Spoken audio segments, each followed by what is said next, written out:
Use the information below to complete the food web for an Arctic ecosystem. To make things easy, pick out the producers, the top-level consumers, and the decomposers. In this case, there are no decomposers shown here, but there are decomposers in every ecosystem. So the algae is a primary producer.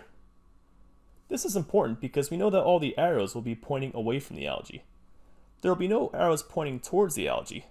The only arrow pointing towards the algae would be coming from the sun, but we don't have to include that in the food web. And then the top level consumer will have all the arrows pointing towards it. In that case, it's the killer whales. The killer whales are top consumers, and they eat just about any other animal. They're an apex predator. The only time an arrow would point away from the killer whale is if there were decomposers involved, which again, they're not shown here. And then we have everything in between. The primary consumers will consume the algae. For instance, the krill. The krill only eat algae. So we know when we draw the food web that we'll have an arrow pointing away from the algae and towards the krill. And then also from the algae to the blue whales.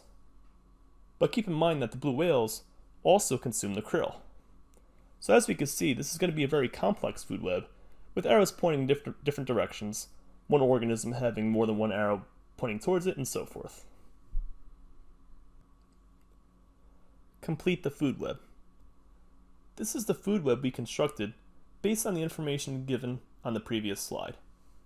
The algae are the producers, so they capture all the energy from the sunlight, and then other organisms consume the algae for energy.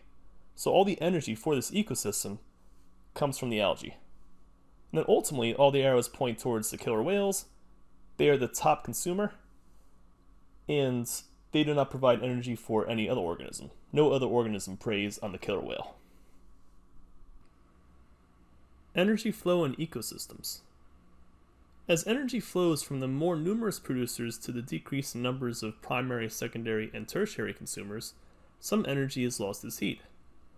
Only 10% of the energy at each level is transferred up to the next highest level in the food chain. The remaining 90% of the energy is released as heat, and the entropy in the environment increases. So as we can see in the ecological pyramid, most of the energy available as free energy is in the producers. And then once the primary consumers obtain their energy from the producers, there is less available energy. And so the pyramid narrows the higher you go. And on the top, like with all pyramids, you have very little left. These pyramids also correspond with biomass and numbers of individuals.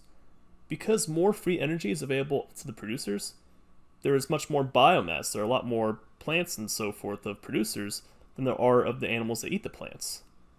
There are very few top-level consumers like hawks compared to the animals that they eat like mice, which are much more numerous because they have much more free energy available to them.